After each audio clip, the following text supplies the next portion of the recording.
Child development સેન્ટરમાં 4 વર્ષના બાળક સાથે ક્રૂરતા થઈ. સેન્ટરમાં 4 વર્ષના બાળકના પગ પર મેડમ બેસીને ડરાવ્યો હતો.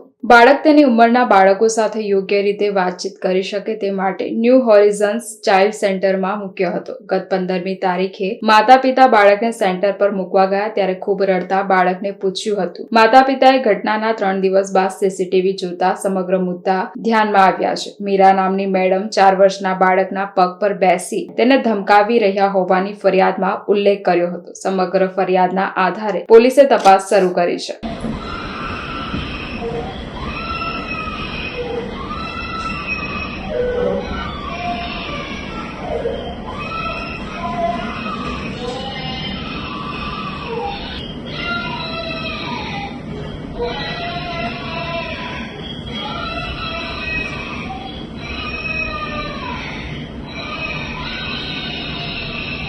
जी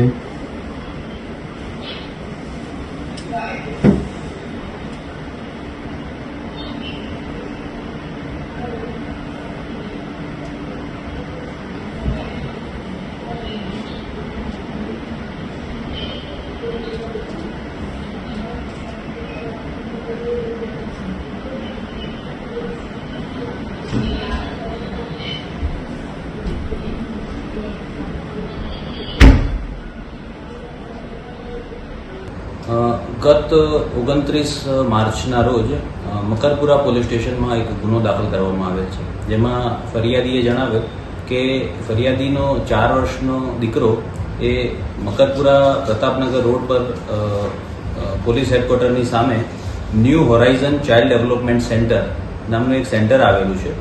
તેમાં એ દીકરાની સ્પીચ થેરાપી ઇમ્પ્રુવમેન્ટ માટે ફરિયાદી એમના દીકરાને ત્યાં મૂકેલ અને ત્યાં centre head doctor Meera madam અને તેમના આસિસ્ટન્ટ પૂજા મેડમ એ બંને એમના દીકરા સાથે અમાનવીય વર્તન કરેલું.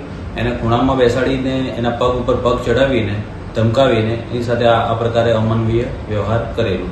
એ બાબતે તેમણે રજૂઆત કરતા આ બનાવ સમગ્ર 15 માર્ચનો છે. ત્યારબાદ તેમણે સીસીટીવી જોવાની માંગણી કરતા આ સીસીટીવી એમણે 27 માર્ચના રોજ જોયેલ અને ત્યારબાદ પોલીસ સ્ટેશન આવતા 29 માર્ચના રોજ એમની ફરિયાદ લેવામાં આવેલી છે. આ ફરિયાદ ભારતીય ન્યાય સંહિતાની કલમ 115(2) અને 54 તથા જુવેનાઇલ જસ્ટિસ એક્ટની કલમ 75 મુજબ દાખલ કરવામાં આવેલી છે. નોટિસેબલ ગુનો હોય બંને આરોપી એમને પોલીસ દ્વારા નોટિસ આપવામાં આવેલી છે અને એ લોકો નોટિસ આપેથી હાજર થાય ત્યારથી એમનું સ્ટેટમેન્ટ લઈને આગળની તપાસ ચાલુ છે.